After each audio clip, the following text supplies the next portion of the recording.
Are changes coming to the college football playoff format?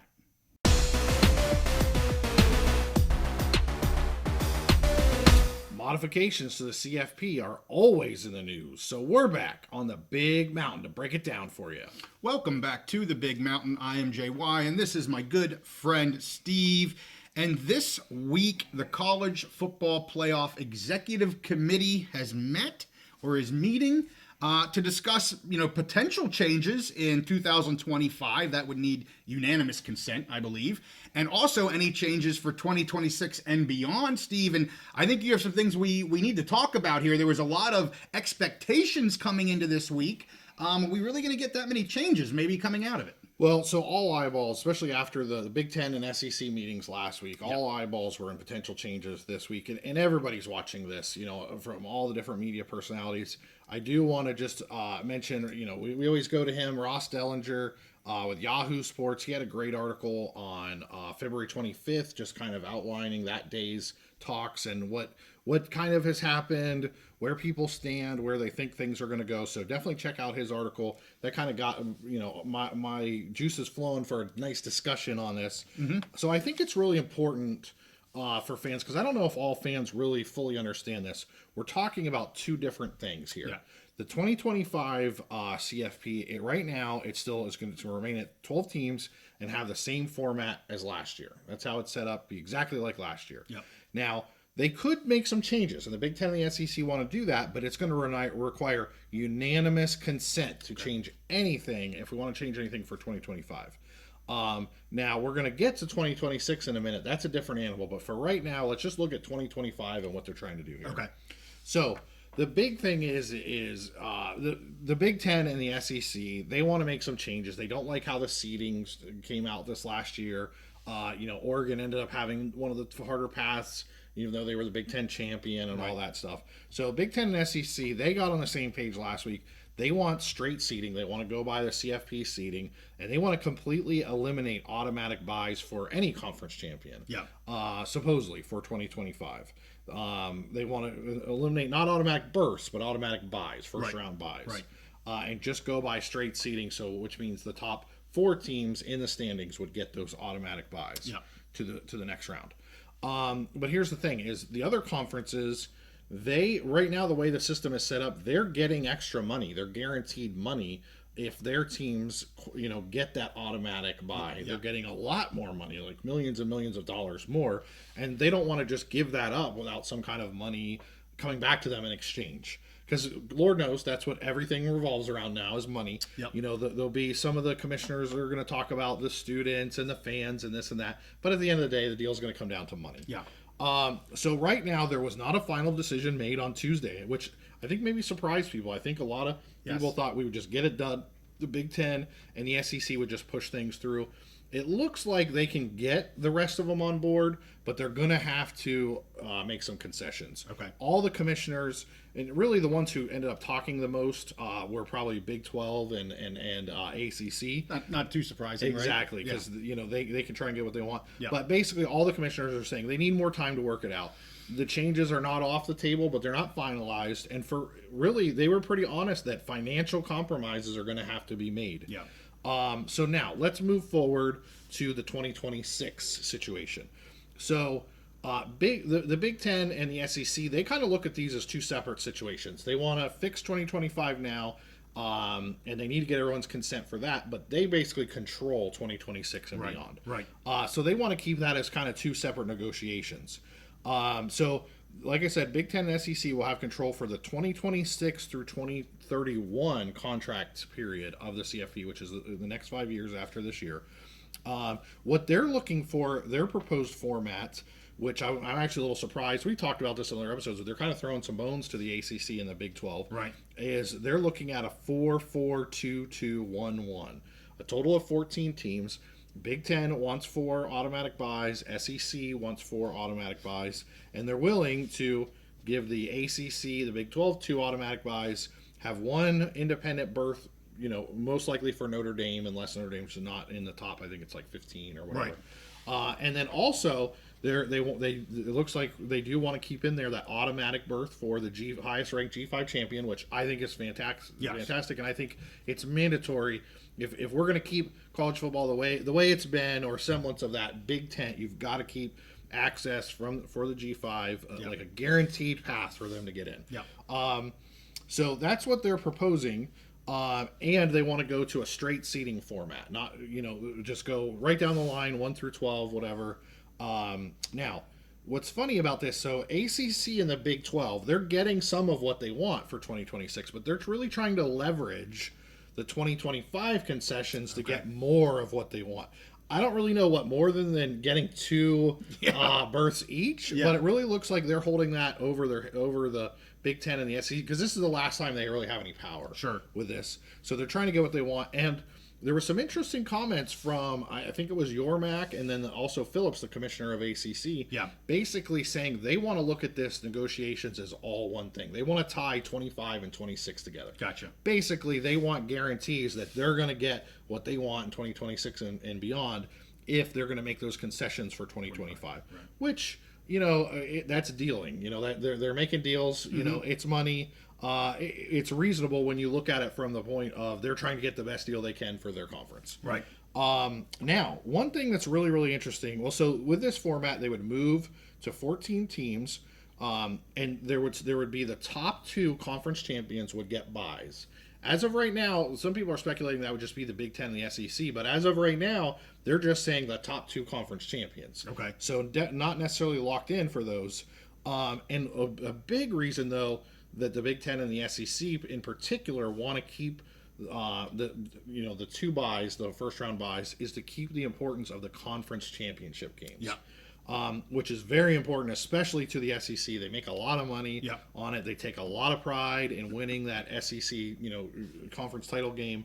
And another interesting part of this is it sounds like at least the Big Ten and the SEC, and maybe the other conferences, I don't know, will use this format where they're getting 4 seeds to create a play-in game, or almost like their own internal playoff for those spots. Okay. Because the way it would work is each conference would basically determine how they decide who's 1 through 4. This last year, we saw a difference in the CFP rankings. Alabama, I think, finished 4th, but they might have been 5th in the rankings, or maybe I have that reversed. I think Alabama and Ole Miss were switched in how they actually finished in the official conference standings versus where they were ranked in the CFP. Yeah. So each conference would get the decision on how to come up with their top 4 seeds, but they would have to set that in advance before the season started. And it looks like some of the conferences, at least, are interested in setting up these play-in games where the weekend of the conference championship game, not only do you have 1 and 2 playing, but maybe you have 3 playing 6, 4 playing 5, whatever, to determine those seeds of who gets those spots, which could mean the difference between a home game in the first round and playing on the road. That could be a huge difference. So, and also creates something that they can make more money off of. So that's kind of where we stand right now. Nothing has been decided. Everybody really wants to get 2025 settled and done with before they move on to 2026. Yeah. That seems to be the consensus. And nobody is in previous iterations of this, we had, I think it was the AAC commissioner who was like, no, I'm not going along with this. The PAC kind of had said, no, we're not going along with this. Right. At this point, there's no one that's saying they're not going to go along with it. They've expressed some reservations that have mostly to do with money, with their conferences, getting the short change of it. So you would think that if that's the problem, if money is the problem, there's so much money in this, they will be able to come up with enough money to kind of make it work. So just interested to hear your thoughts. I thought it was a good topic for discussion. Yeah. And I'm the Big Ten guy. You're the Mountain West, power 2 guy, G5 guy, G7 guy, however we want to call it. So I just want to see if we had differing kind of perspectives on this. So I have a couple thoughts. Yeah. Thought number 1, and these aren't in any particular order, but conference championship games, I have always said, and I will continue to say, I think they're important. So I think as the SEC seems to say that they think it's important, then every conference is going to have to say they're important. And I'm down with that. Yeah. I don't always like what the power conferences do. I don't always like what the SEC does, but I definitely agree that I think conference championship games at the FBS level should absolutely be important. And it's really the best two teams in your conference. Every conference should be making good money. I mean, you look at the Mountain West with Boise and UNLV last year. It was on Fox. Yeah.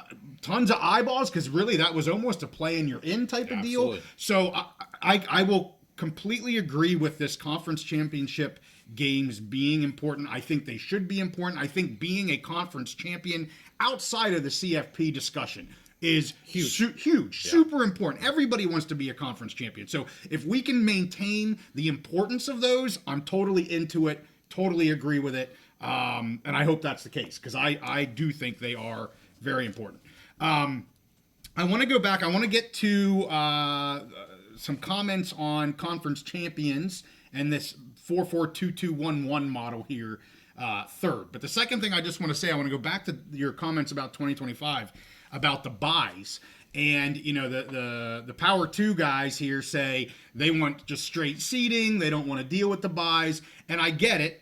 And it is all driven by money, 100%. But you also see a lot of people using this past year to say, hey, those buys didn't help teams. Absolutely. Everybody that got the buy struggled in the buy. Mm-hmm. Now, there's lots of different reasons for that.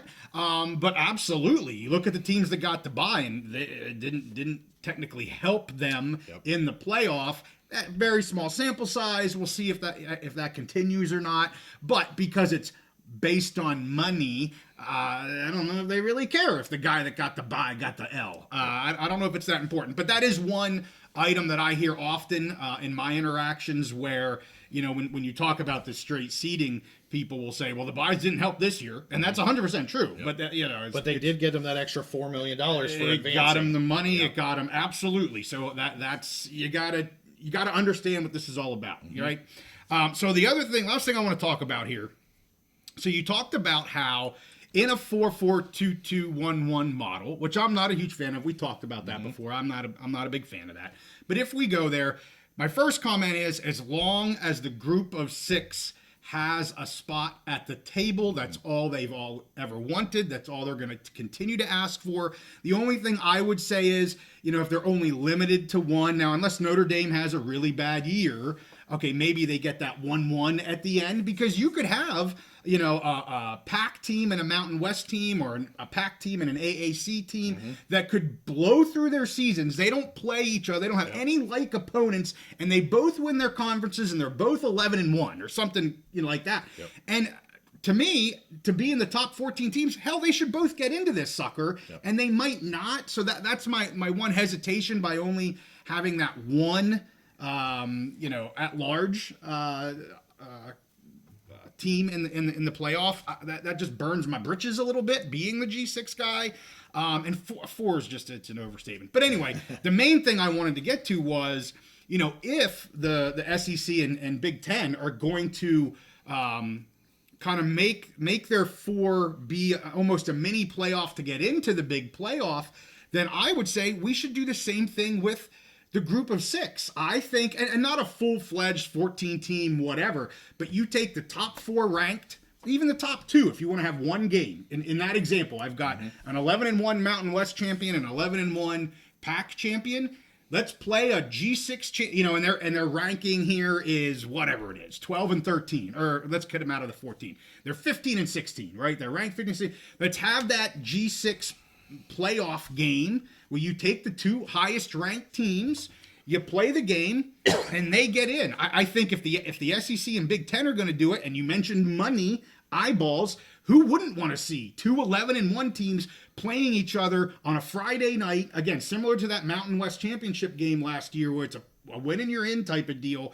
I think if the big boys are going to do it, I think the group of six has to do it. And again, whether that's one game, or hell, if we have time to make it, take the top four, so you have like a semi and a final, that might be pushing the envelope too much. But I think as long as you get, if we could get the top two, you know, if the Big Ten saying, hey, we're going to take 1 and 2, you're automatically in, and then 3, 4, 5, 6, you know, 3 has to play 6 and 4 has to play 5, and the winner of those games gets that 3 and 4 spot. Well, the week that they're doing that, let's take our top two G6 teams and do the same damn thing. So I just think it, you know, if they're doing it, then I think the G6 has to do something like that. And we heard a little bit of that from AD Frazier, where, again, I'm not talking a full-fledged group of 6 playoff. That's a whole nother topic that I don't want to get into here. But if you're talking these kind of mini games to get in, I think that's something we should look at. I would be open to definitely an interesting possibility. And like you said, what's AD Frazier.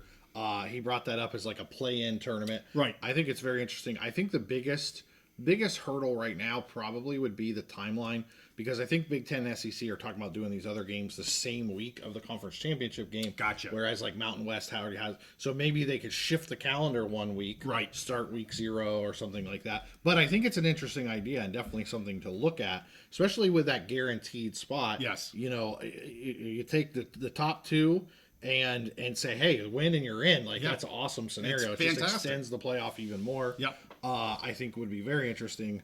Did you say, was there a third? Was there yet another? That was it. Okay, that was my 3. It was conference championship games, buys, seeding buys, and the G6, whatever, mini playoff or whatever you want to call it. So I want to go back to your point about the conference championship games still mattering. Yeah. And I agree with you for the most part. Like this year, Oregon had a fantastic season. First year in the Big Ten, they run through undefeated. Beat Penn State in the Big Ten championship game. They had a disappointment in the CFP. Sure. But you know what? They have that Big Ten trophy, that championship trophy. They can say, hey, we came into the Big Ten, the big bad boys on the block. Yeah. First year in there, kicked all their butts, right, and went to Indy and took their trophy and took it with us back to the West Coast. Yep. I think those are important. And I think that's why we will actually stay at the 14 teams. Okay. I think in order to go, if they were go to 16 teams, which has been talked about, right, I think at that point you'd have to look at, with that many teams, at possibly eliminating the conference championship games, which I don't think any decision makers really want to do that at this point. Too much money, too much interest. So ultimately, I think they'll settle on 14 and keep those conference championship games. Now, one other thing I wanted to point out, if we look at the I always like to talk about how dates match up. Yeah. If you look at, this next iteration of the CFP we're talking about goes 2026 to 2031. We talked about media deals, Big Ten media deal, SEC media deals running out about that time. We've talked about some of the stuff with the ACC and whatever. I think matching those timelines makes a lot of sense, because it seems like, to me, we're probably going to have this version of the ACC at least until 2031. Yeah. Unless something crazy happens. And that's going to be the next inflection point, because the Big Ten will be looking for a new media deal. They may look to expand then. The SEC, similar thing. So I think this kind of would lock in some stability for the next 5 years, before we have to worry about any of that crazy stuff of the Super League and the P2 breaking away and all this stuff. I think, with what's happened with ESPN extending the ACC deal, with the situation, it looks like the Big Ten just wants to just stand pat, and then getting some certainty in this college football playoff where all the conferences have paths to get in. The G6 still has a way to play in. Right. I think that would really lock in some certainty over the next 5 years. Give everybody some time to breathe. Yes. And see what college football looks like, when we get into the 2030s. Let this House settlement take effect, and see how this works with the revenue share. So for me, I kind of agree with you that 2-2 for the I don't know if there's going to be 2 worthy candidates every year in the Big 12. Let's be honest. I'm not sure about that. But you know what? Give them their due, or give them their spots. Make sure the G6 can play in. I think everybody could be happy in this, mostly happy. No one's ever going to be 100% happy. No, yeah. But I think everyone could be happy, and this could lead to some stability. So if this is how it comes out, I'm all for it for those reasons. Everybody can be happy. There's more paths to get in. I want to keep college football a big tent as long as possible. And I think going to 14 does that. Keeps people happy, keeps the G6 with a path to get in, keeps those fans in the ACC and the Big 12, hungry. There's some hungry fans in the Big 12. I always talk about how they're all basically like the same team. Texas Tech just put a ton of money in, invested money. SMU, we saw last year, they invested a ton of money and then ran through the ACC. So it keeps those fan bases all around the country invested in the sport, and keeps it from becoming just hey, this is the Big Ten and SEC, and they're the only ones that matter. Mm-hmm. Yeah, I agree. And And, I cannot like the AQ, but it really doesn't matter. Yeah. I'll still complain about it. I think the way they did it now with the 5 top conference champions, I just think that makes the most sense. And then we're getting the best teams in. With a 4-4-2-2, to me, it's highly likely you're leaving 1 or 2 teams out. And that's just me. And people can say, Jay, why you're wrong. I just think you're putting teams ahead of where they should be. And at that point, it's ranked teams anyway. People disagree with the rankings and all that crap. So there's always going to be people that don't like what the heck's going on, no matter what goes on. But being the G6 guy, as I said, and as you said, just keep that one there so that they have access. And, at this point, what the P does with their spots, why do I freaking care? Because we still get our one. Yeah. So yeah. that's kind of where I'm at with Yeah. it. So, all right. Hey, we thank you guys for watching. We have a huge episode going to drop next week. We have Commissioner Gloria Navarez going to be on our channel. We're going to have a discussion with her. So if you're interested in anything Mountain West or just interested in where things are at, I'm sure the college football playoff will probably come up because she's down at these meetings as well. Tune back into this. Make sure you give this one a like and subscribe if you like our content. We'll see you next time on the Big Mountain.